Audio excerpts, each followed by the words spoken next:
Je m'appelle Aïcha. Je vis à Saint-Denis avec ma fille, Myriam, de 7 ans.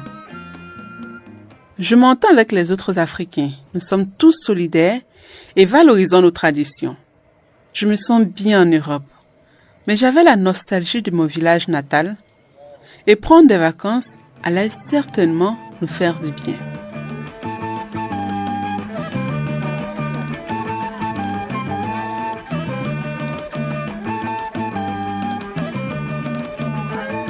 Pendant notre séjour, je ne m'ennuyais jamais.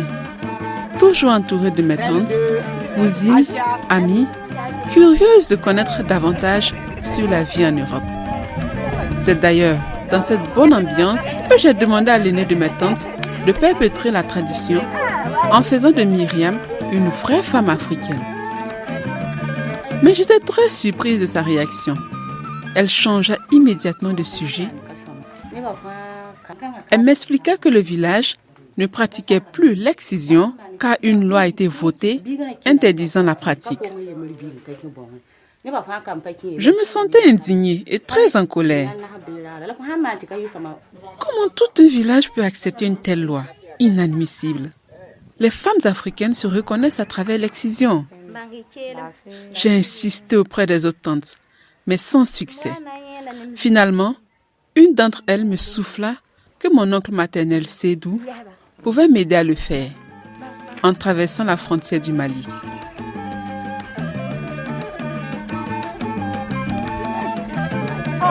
Si vous êtes là-bas, vous n'avez pas pris la quête, vous avez gardé nos traditions. L'oncle Sédou était la personne qu'il me fallait. Surtout que mon oncle connaît très bien une exciseuse dans un village malien qu'il a rencontré il y a 3 ans en amenant une nièce se faire exciser. Dès le lendemain, nous nous sommes mis en route. Pour passer facilement le contrôle de police à la frontière, nous avons choisi le jour de marché de ce village malien. Ainsi, nous avons mis des mangues dans une charrette, comme si nous partions les vendre dans le marché. Arrivé à Kaniasso, l'oncle nous a directement conduits chez l'exciseuse. J'étais si heureuse et rassurée de la rencontrer.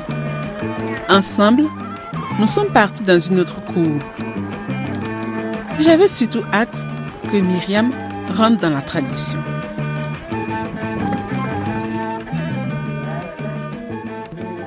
La plus âgée d'entre elles m'appela affectueusement ma fille et me demanda pourquoi je tenais à exciser Myriam. J'étais stupéfaite, mais je gardais mon sang-froid. Elle s'empressa de me demander si j'avais déjà entendu parler des conséquences de l'excision. Je répondis par l'affirmative, dans l'espoir qu'elle arrête de me questionner, enfin, et qu'on passe aux choses sérieuses. La seconde femme qui était dans cette même pièce me dit: Ma fille, nous avons été témoins et victimes de l'excision toute notre vie, sans le savoir. En fait, nous étions tous des exciseuses. Mais dès lors que nous avons reçu les sensibilisations, nous nous sommes reconvertis en une association pour lutter contre cette pratique. Ceci est une boîte à images qui montre un peu les conséquences de l'excision. Ce sont des femmes qui sont en train toujours de pratiquer l'excision car elles ne connaissent pas les conséquences. J'étais choquée et déçue. Et une image retint toute mon attention. Qu'est-ce que cela veut dire? Celle d'une femme esselée, pensive, pendant que son mari l'attendait dans la chambre. Je restais pensive jusqu'à la fin de sa présentation. Je sortis de la pièce toute confuse, complètement désorientée et abattue. Mon oncle à ma vue me chargea de questions. Je ne savais absolument pas quoi lui dire.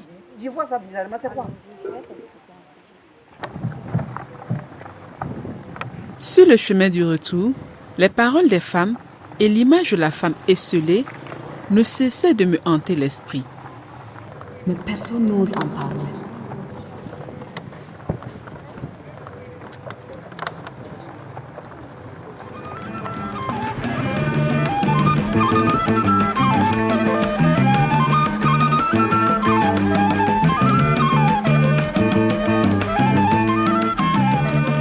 De retour à Saint-Denis, j'ai réalisé que l'excision était la cause de mon divorce et j'ai pris conscience que Myriam n'avait point besoin d'être excisée.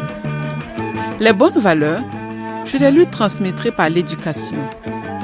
Je pense à tous ces enfants de la diaspora pour qui, si rien n'est fait, seront victimes d'une pratique basée sur des mauvaises croyances. C'est ainsi que je me suis engagée à être un relais dans la lutte contre la pratique des mutilations génitales féminines. Toi aussi, tu peux être un relais.